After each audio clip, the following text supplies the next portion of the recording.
Hello, welcome back as a regular listener. Matthew Grant here. I'm going to drop off fairly soon though, and Henry Gale today is back with a microphone this week, talking to an old friend of ours, Garrett Koehn, president of CRC Brokerage, dialing in from California, and Gordon Wintrob, co-founder and CTO of Newfront. Now, we've all been hearing a lot about generative AI, and we're going to hear direct from the front line of how brokers are taking advantage of some of the applications of generative AI, but also from Gordon's perspective, what they're doing with Newfront. As usual, a whole lot here to learn, and if you want to know more about what we're doing at Instech, how we can help you, if you've got stories and things to share about what you're doing around innovation, or you're just in an insurance company curious to know what other companies are out there, then please do let us know. You can find us at www.instech.co. But that's it from me. Over to Henry, Garrett, and Gordon.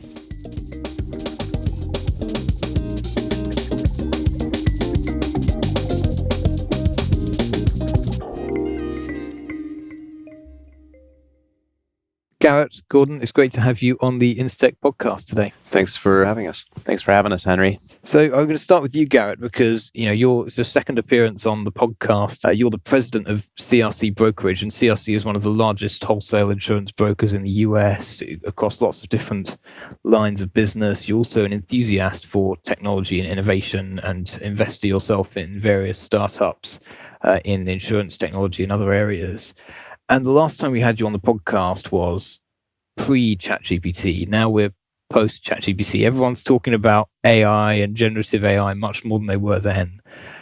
How are you separating the valuable use cases from the hype? That's a good question. And I get right now, I receive inbounds literally almost every day from different tech companies or startup companies that are approaching me saying, we do AI. And what I find interesting is there is a big change in the way we perceive AI now that ChatGPT and these language models have come out. But ultimately, there still needs to be a good business idea underneath whatever they're going on top of. And to some degree, AI and these language models over time are going to be somewhat ubiquitous, right? Currently, we're trying to find what are the best use cases where we can apply it and use it on top of our data. And for startup companies that are approaching me, I'm looking for the same thing, like what's the business idea? What's the service? What are you doing?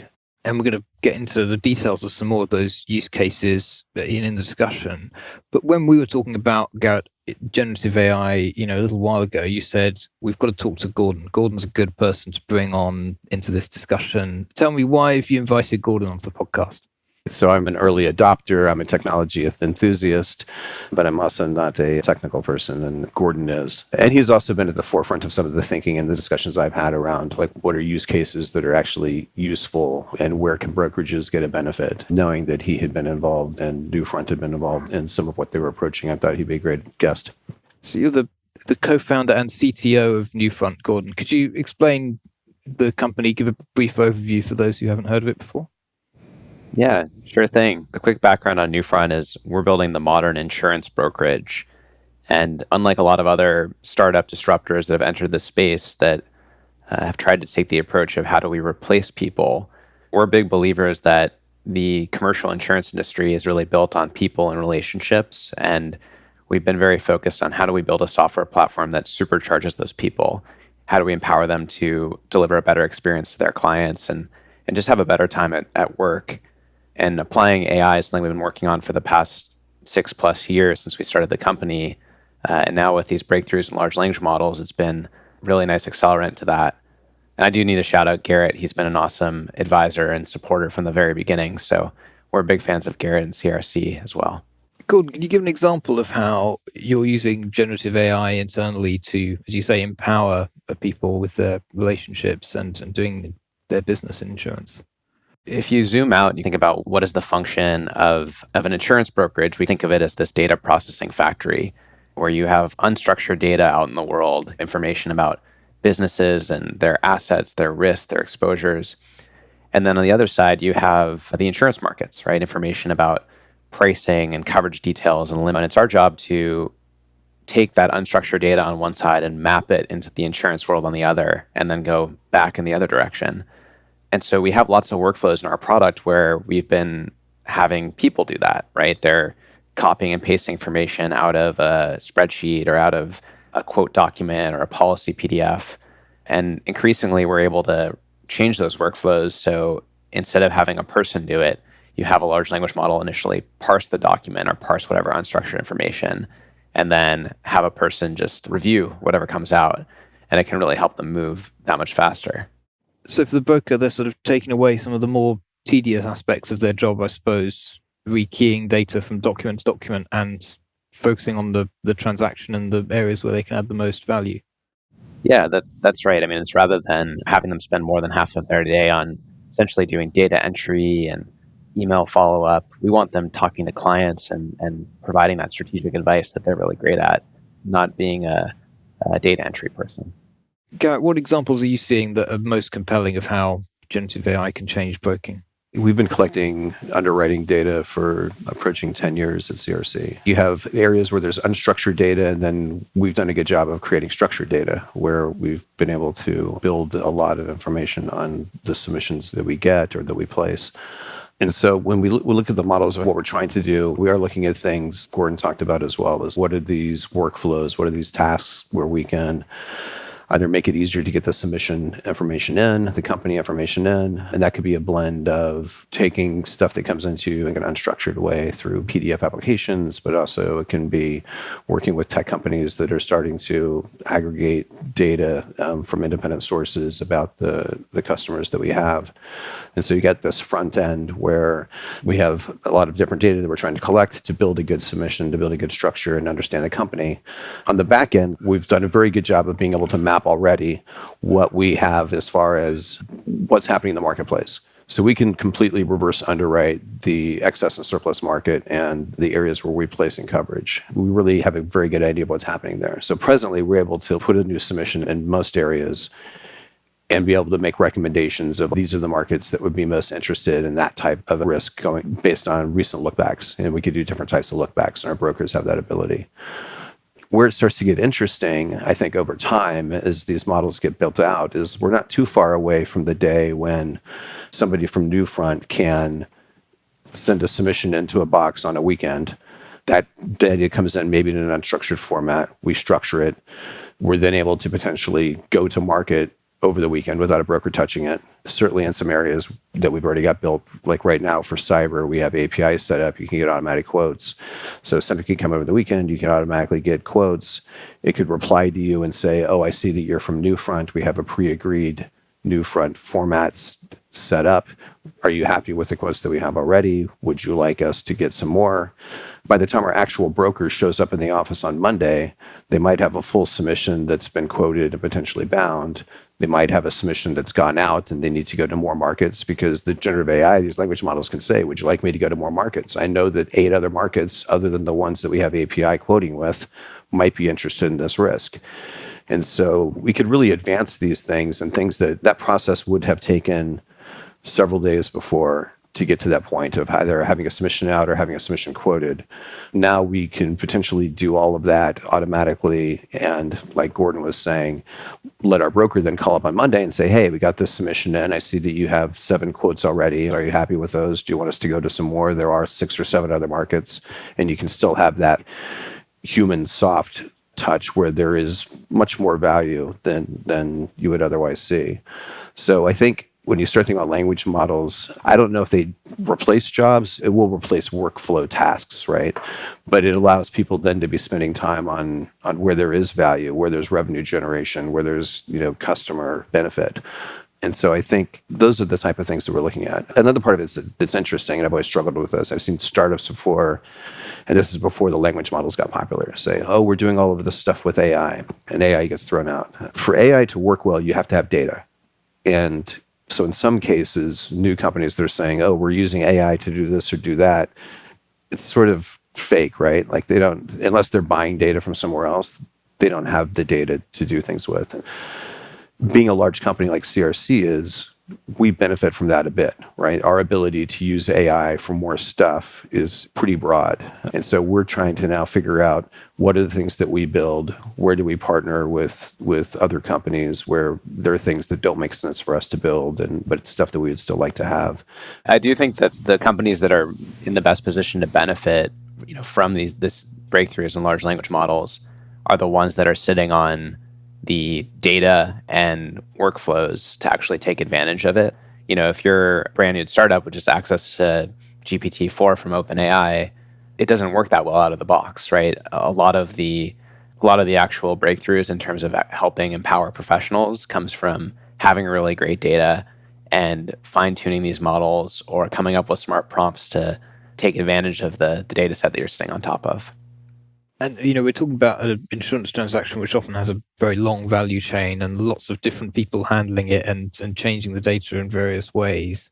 But it sounds like, that example you gave, Garrett, of something can come in and it can go out to the market and it can come back and it doesn't have to have had as much human involvement as it would have done in the past. So it's not just about intake, it's about how you then deliver that to the insurance market as well. I'm interested in whether you think this benefits insurers, your partners on the capacity side, if you're using generative AI in your own businesses.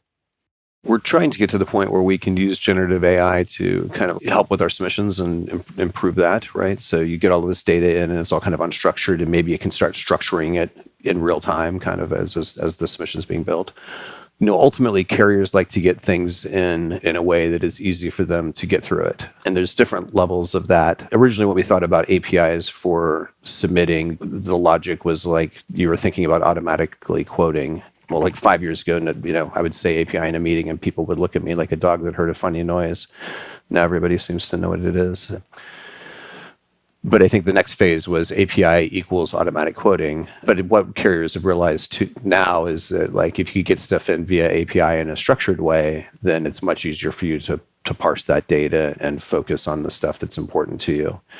And so I think as we move from data being unstructured into structured formats, and whether it winds up being a generative AI thing or it winds up just being better API connectivity that gives the carrier the ability to parse the data, in all cases, the carrier being able to, not have somebody that's sitting there flipping through a PDF to try to find out if the revenue number is too big for them to underwrite it at all in the first place. The easy declines, right?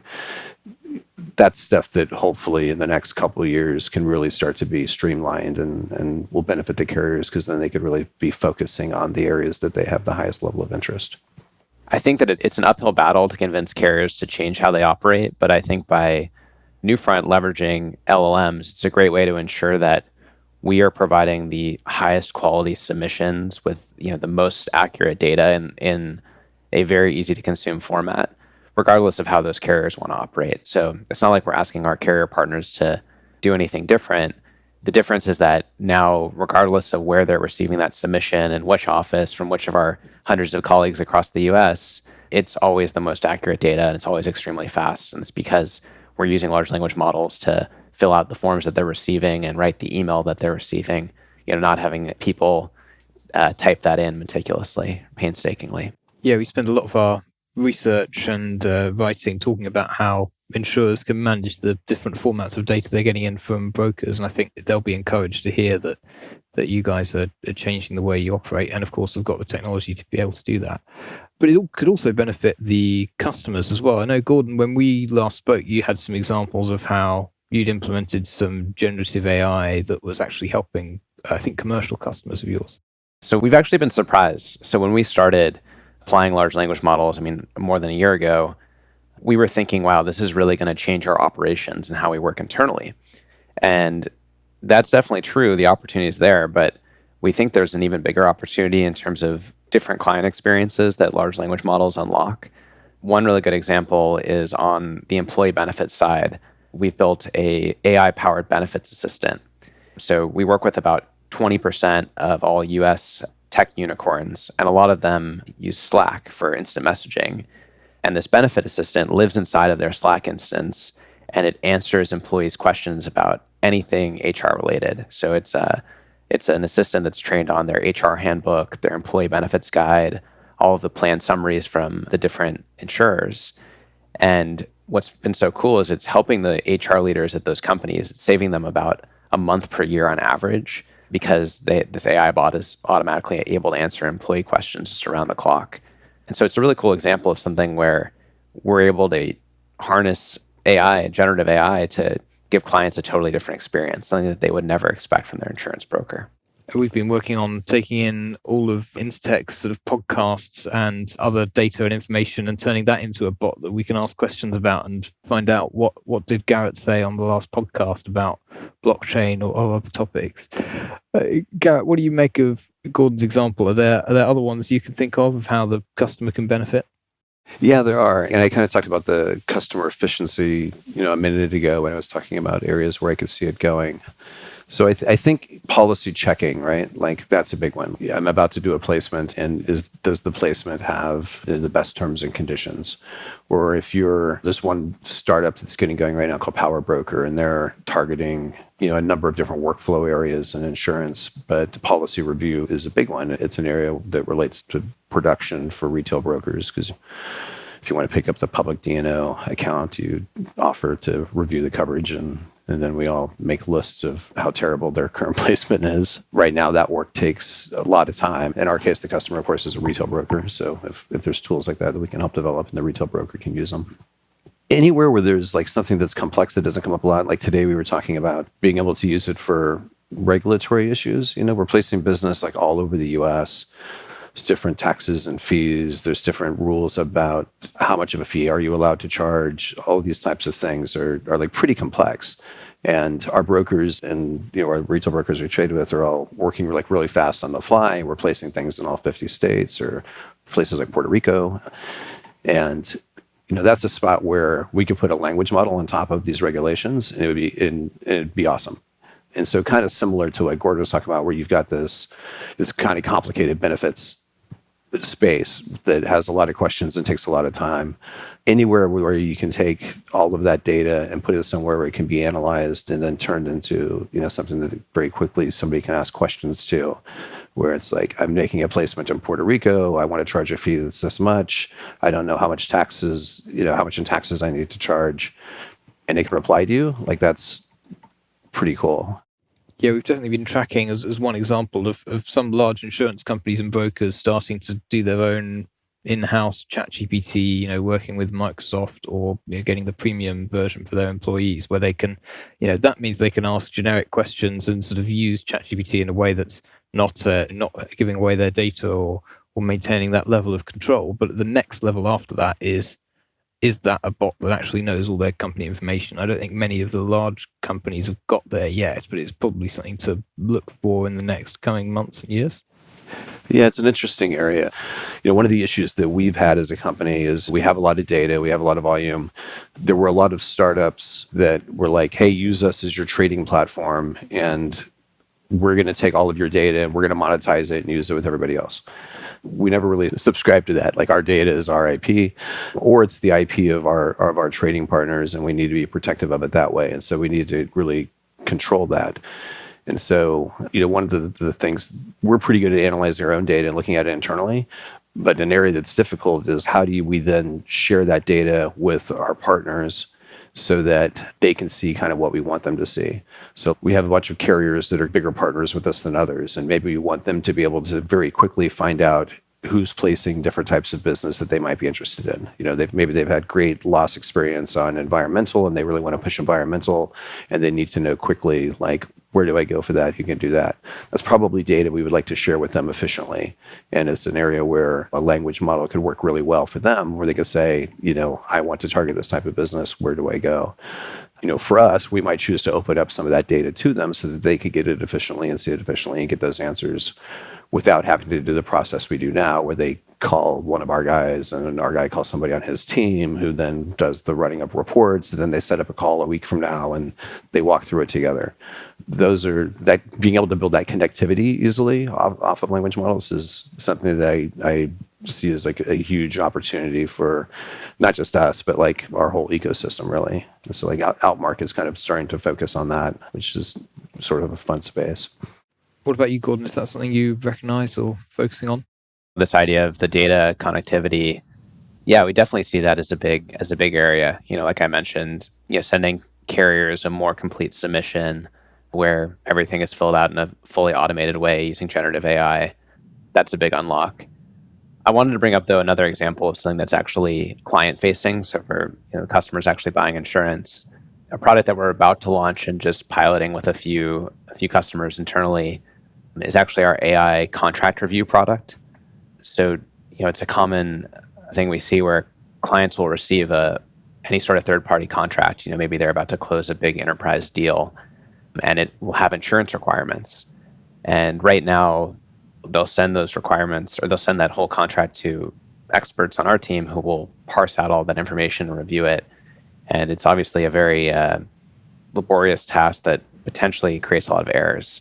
And so we built this tool where we automatically parse out all of the insurance requirements. We match up those lines of coverage against that client's current insurance program, and we identify any gaps. So we can see things like maybe they're missing a line of coverage, or maybe they have insufficient limits, maybe they don't have an endorsement with the right sort of language to fulfill the contract. And it's a really cool example of giving clients this instant experience where they can log into their Newfront dashboard and just see the results of the contract review right away. And if they have more questions, they can follow up and have a conversation with our team. But it's pretty cool how generative AI can give them an experience that just a few years ago, wouldn't have been possible. That's really interesting. So you could give them remote access to this, where they've just signed a contract, or they're about to sign a contract. They need to figure out whether they've got the right insurance, and you're able to tell them because you've arranged that insurance for them already, and could arrange more. Yep, exactly. That's a great example, actually. That's a really cool idea. I think one of the interesting things for companies, and one of the reasons why I think Gordon would be good in this, is that Newfront has a pretty heavy tech team. I think one of the interesting things for us, and this doesn't just relate to the generative AI idea, it relates to just kind of tech and tech spend in general, is we're constantly we have a tech budget, but we also have a certain amount of pipeline of like, where should we spend our time? How do we scale? How do we keep moving efficiently? And so it's kind of this constant discussion we're having around, like, we might have like a really great idea, but then we might also realize like that might be something that doesn't make sense in the queue of what we're trying to get done right now, for us to focus our own time on, but if a startup company were working on something like that, we could partner with them. And some of these areas might be better for startup companies to build products that they can scale across the industry. What gets interesting about that then is, if you're a company like Newfront, we can build a thing like this analysis tool. You want to build proprietary things that work really well for you as a retailer, or proprietary things that work really well for you as a wholesaler. I could give a different example that's easy to understand. We realized pretty early in the process that we don't want to build our own APIs. So we started to realize that the maintenance of them, the volume of them that we were going to need to get done, the connectivity issues of trying to build, a direct line to every carrier on every product, was just going to be like an impossible task. So we realized pretty early, and ultimately, and this is important in the thinking, having the API might be a differentiator in the short term, but in the long term, that's not really going to be our differentiator. It's going to be what we're doing with it, or what goes around it, or what we do with the structured data that we get or send. And so we realized, okay, that's an area that probably is going to be better for us to work with a partner on and outsource, while we focus on the areas that allow us to differentiate and create new and different products that will help us be viewed differently than our competitors. So I'm actually kind of curious. In this space, there's so much that could be done with language models. For some of these other areas, like, this would be cool for us to have, but maybe startup company is going to build this better and faster than we can, and that's a better angle for us to take for that technology. The build versus buy is always challenging, and we really thought of it as, if it's something that's customer facing, where we really want to own, what is that client experience end to end, that's probably a good area where we should be building and really have it in-house. And then if it's something more internal where, hey, this is maybe something that's only used in the back office, or it's leveraged by a BPO team, then it might make sense to just use something off the shelf. But you have to evaluate it for every feature about where do you want to spend, limited resources. And on that point about startups, Garrett, I know you're an investor. You take a lot of interest in the new companies that are out there. What have you seen? I think you mentioned one already, but what have you seen that's caught your interest? I mentioned Power Broker and Outmarket, and those are kind of like really just getting going right now. So they're kind of at the forefront of things. But there's so many interesting spots in insurance too, as you relate to parametrics. Insuro, who I think has been on your podcast before, remains one of my favorite companies. There's, doing Web3, licensed reinsurance company out of Bermuda. They're backing a bunch of parametric products. I keep hearing about them from others. I think they're a lot of fun. There's some other companies that are, Commulate is interesting. They're off to an early start, and Commulate is automating like carrier statement processing. So they're, the payment space in insurance is a mess. And so like Commulate's doing a really great job attacking that space, and they're growing. Ascend is in the payment space. It's a startup insurance company called MGT that I like an awful lot, is trying to really build a technology first insurance company. When I think of insurance companies, they do four things. They distribute a product, they underwrite a product, they have capital, and then they handle claims. That's kind of it, those four buckets. The old model was you build a big insurance company, you put offices all over the country, and you do all of, and you hire lots of underwriters, and you carry heavy loads on your own balance sheet, and you hire people for claims handling. If you want to go to the opposite direction of that, and you really want to try to disrupt it, you outsource a lot of your distribution with variable costs through MGAs, through wholesalers. You don't have to spend a ton of money on distribution. You stick to areas of underwriting that can be more algorithmic, that can be much, much leaner than needing to do that. And then you focus on your capital requirements, and there's different ways you can structure that as well. And you can also, if you choose to, outsource a lot of the claims handling. So it's possible now to build a very large and very lean insurance company that could operate at really high margins. And that sort of thinking is what MGT is looking at doing. I quite like that, at least within those companies, you said there are some companies that are very focused on specific tasks that might not be the most exciting, but it's getting payments or documents processed using technology to make that much more efficient. And if you're able to do that, and all the examples we've seen with generative AI in this podcast, and process submissions more quickly, bring it out to the capacity market automatically, that enables, doesn't it, some of these business models that don't require as much personnel or don't require the same sort of ways that with local offices that things have been done for the past. One of the things I've noticed is, a success formula across the insurtech space, and this relates to some of my venture investing side, but like one of the early companies that I was involved with was, Indio. What I noticed there was that you had a whole bunch of retailers that were all trying to build a customer interface. And kind of like we were talking about before of like, do we build it or do we outsource it?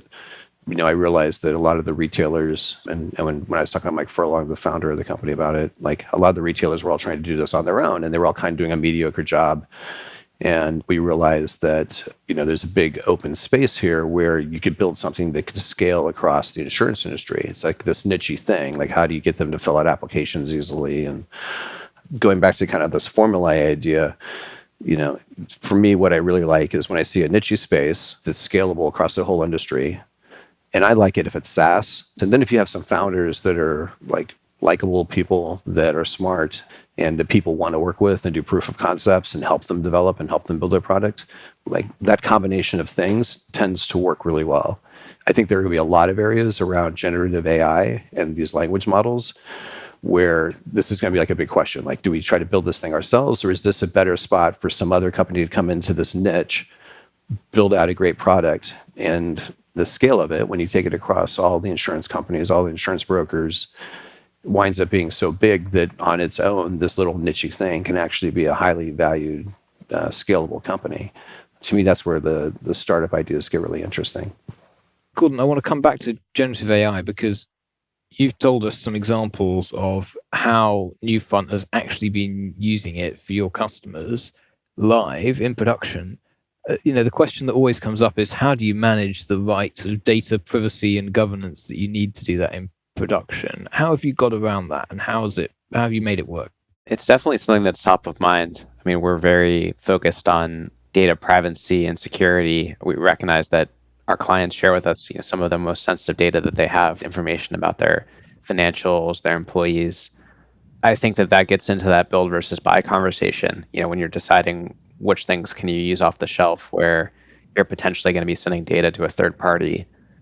I think there's I think every brokerage, every carrier out there is going to say, hey, we're using generative AI. and put out press releases about it. And I think a lot of them are going to run into trouble in terms of actually using it in production and in client-facing applications where they have to, grapple with things like data security and how do we make it work scalably? How do we handle hallucinations? When the models make mistakes, those sorts of challenges take a really great team of technologists who are experts in AI and know how to leverage this stuff. It is going to take some time, obviously, for insurance companies to move beyond the press releases. And there's a lot of press releases and a lot of news articles. But we should assume that if this technology, has the potential and we can see the real examples that, both the large insurance companies and small insurance companies are able to adopt it and it will change the way they work. How do you think that changes the sort of wider economy and how insurance professionals should think about their own jobs? Do you have a view on that, Gordon? It is going to change a lot of jobs. I think it's going to, in particular, take away a lot of the sort of lower value rote tasks that people do every day. But it's all about freeing them up, taking that work off of their plate so they can do the higher leverage stuff. I've been building software for 20 years, and this feels like the most transformative breakthrough that I've seen. It's equivalent from going to the mainframe computer to cloud computing. We see this huge opportunity to basically reimagine every part of software using generative AI, and that's super exciting. So I think for insurance professionals, they should be looking to find places that are leveraging this technology to empower them and move things forward, not keeping their head in the sand. When I think about the implications to the wider job market over time, I mean, there will be changes. There just will be. If you're a highly paid person who's moving something from left to right without adding a lot of value, whatever that means, those types of roles and functions are going to start moving to, kind of roboted tasks. And that'll become more common as you can put these language models on top of it to make it a little bit easier to interface with. The soft skills, the people skills, the explanation skills, the sales job is going to change. We're all going to become tech companies a bit more. And so I think the job market, there will be changes. I think we're going to be able to probably over time eliminate some of our outsourcing that we do. And then it'll kind of move up chain a little bit as the data becomes more structured. You could build more stuff on top of it. And we'll be in a spot there where we can scale our best employees, if you will, the top brokers, the people who are like really good with clients and like really make their time much more efficient and be able to kind of scale them up by having some technology behind them that's working 24/7 on their behalf, trying to set them up in the best position possible. The puck is heading towards clients, demanding not just someone who's saying, "Hey, this is the best quote for you." They want to actually see the data and have the transparency into, well, how are you making this decision? What are the various trade-offs? What are my peers buying and how do I compare? And AI is something that lets us essentially supercharge that insurance professional to have that at their fingertips and bring it to clients in a really useful way. I mean, that's the big opportunity that we see. I really like that idea of, as Garrett said, you're sort of scaling up your best employees or supercharging the insurance professionals. So final thought from you, Garrett, is this change how CRC positions itself in the future? Because, as you say, there's some of the tasks that you might have been doing before are now automated and you are empowered to do things in a different way or differentiate yourselves through other things. Yeah, absolutely. And we feel like we have an advantage because we've done such a good job of structuring data historically. And so we have a lot of the things that other people are just trying to start doing, like understand what markets might be interested in. Our brokers have that AI and that data already. And so for us, it's a matter of now it's much easier for us to like throw language models on top of the stuff that we think is important. So like we're going to put language models on top of our dashboard, like our internal dashboard so you can ask questions of, who does the most of this type of insurance so that we can have a conversation with them. I think for us, it's going to ultimately change a lot over some period of time. Everything takes a little bit of time to build out. Well, thanks so much. It's been great to have you both on the podcast. And looking forward to having you back for a third time, another time, Garrett.